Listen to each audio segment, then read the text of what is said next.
नमस्कार। हर हर महादेव। जय श्री राम। जय श्री राम केवल नारा ही नहीं खे, आई वीडियो के बनावे के मुख्य उद्देश्य भी सांप्रदायिक तनाव के बढ़ावा देवे के भी नहीं खे। इ नारा ना हमनी के सनातन धर्म के एक अहंकार, एक स्वाभिमान, एक धर्म के प्रतीक है।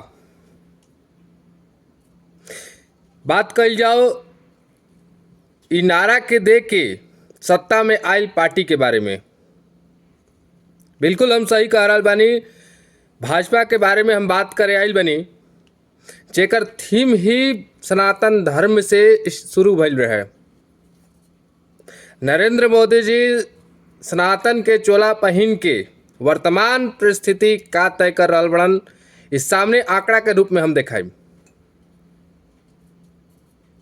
धर्म के नाम पे व्यापार कैसे चल रहल बा, वर्तमान सरकार कोना रूप में धर्म के, जाति के नाम पे, सांप्रदायिक तनाव के नाम पे लोग के लड़ा के आपन फायदा कैसे करा रहल बा, आपन पार्टी के, आपन कार्यकर्ताओं के कैसे फायदा करा रहल बा, एकरा बारे में हम बात करब।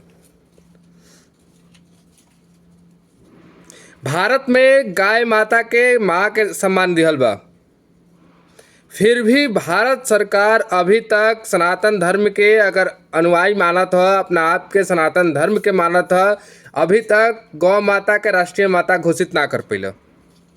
एकरा पीछे सबसे बड़ा मुख्य कारण का बा, आंकड़ा के बात कर जाओ। बीफ के बारे में सब जनता ओकरा का कहल जाला।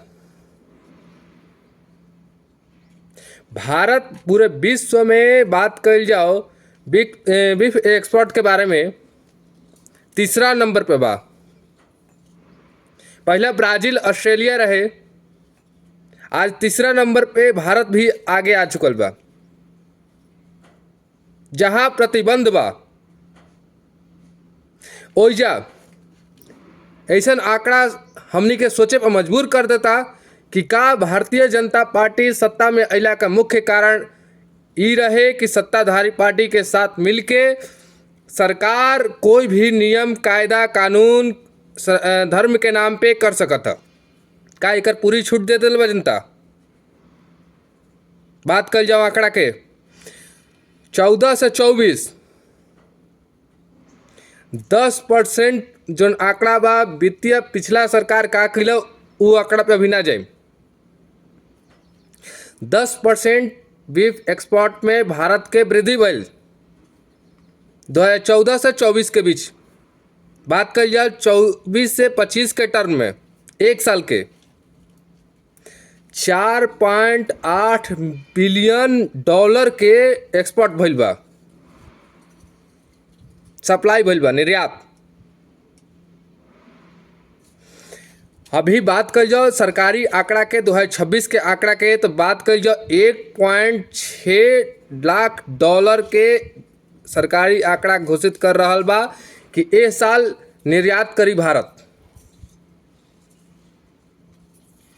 बहुत शर्म के साथ ही कहल जात है सरकार सनातन धर्म के कह रहल बा कि हम सनातन धर्म के अपनाइला। सनातन धर्म के नाम पे वर्तमान सरकार कैसे निहत्था गाय, भैंस मार के, अब वो विषय पे हम थोड़ा सा गंभीर होकर जाते हैं। सप्लाई बाहर के देश में भी कर रहल बा, एजा के स्थानीय लोग तो कर ही रहल बा। नाम के करा रहल बा मुसलमान के, कसाई के। लोग के समझे के पड़ी सरकार अभी आपस में लड़ा के, आपस में तोड़ के कैसे राजनीति अपन सेक रहल बा, अपन व्यापार चला रहल बा।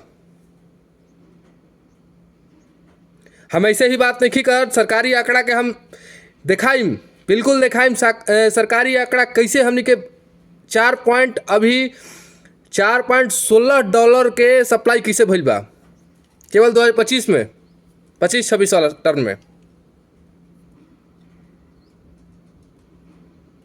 सरकार सत्ताधारी पार्टी के सांसद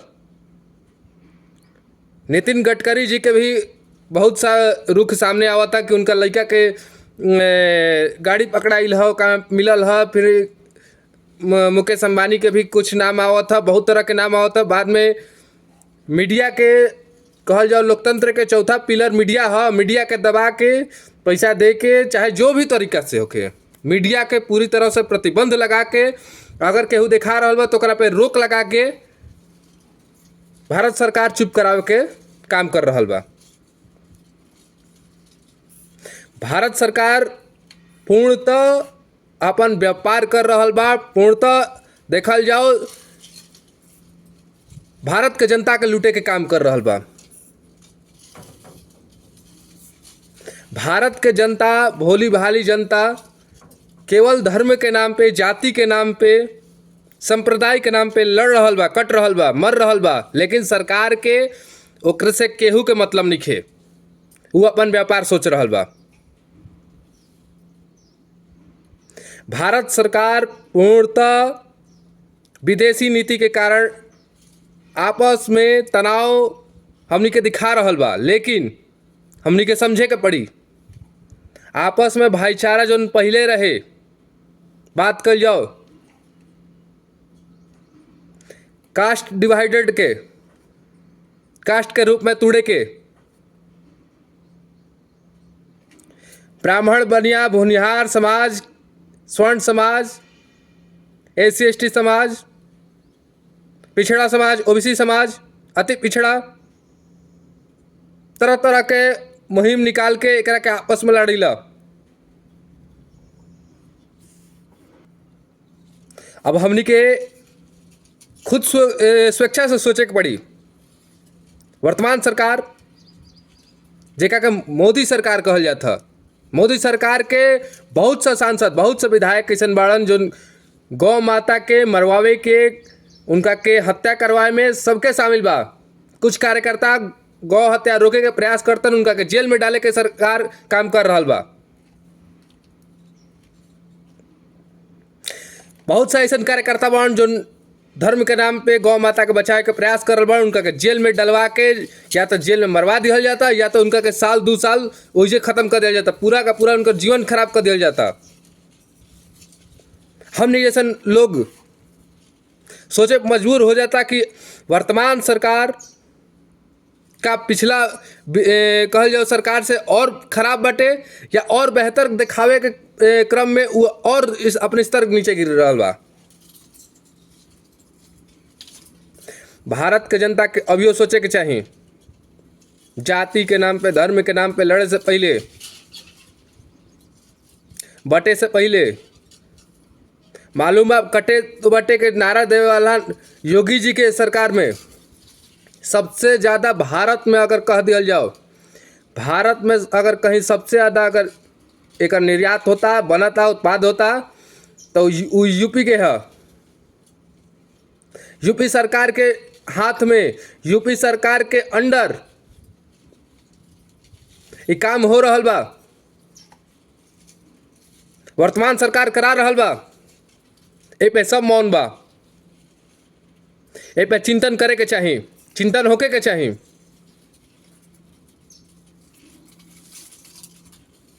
चिंतन आज ना हुई, आज से 2 महीना 3 महीना लोग वही तरह सड़क पर मरत रही हैं।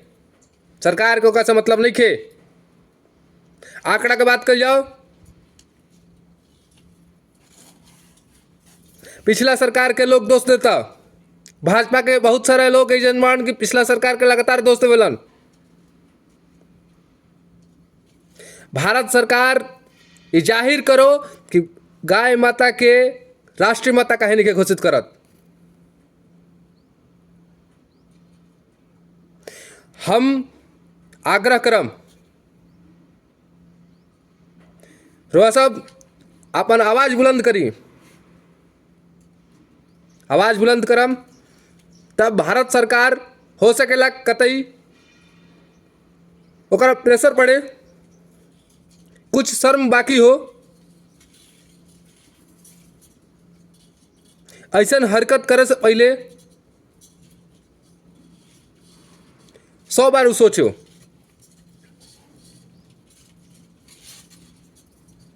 आपन राष्ट्र के निर्माण में गौ माता के भूमिका, अभी वैश्विक कहल जाओ, वैश्विक महामारी आइल कोरोना, गाय माता के का रहल हा भूमिका, ये हमनी के स्वयं देखनी जा। अभी विश्व युद्ध के ओर आगे बढ़ रहा बा पूरा विश्व। ईरान के मामला सब जान रहा बा। गैस हमनी के देख रहा बन जा स्थिति का बा।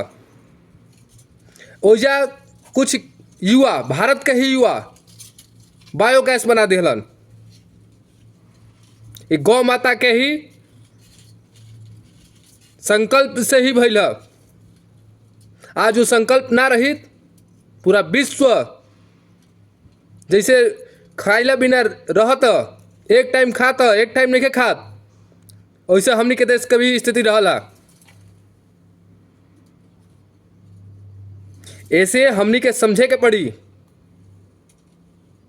आज ना समझम जा तो आए वाला 10 साल में पूर्णतः ये सरकार सत्ता में तो जइबे करी, लेकिन तब तक इतना स्तर गिरा दी कि हमनी के संभल ना पाइन जा। आए वाले पीढ़ी खातिर हमनी के लड़े के पड़ी। तब तक खातिर नमस्कार। हर हर महादेव। सोची जरूर।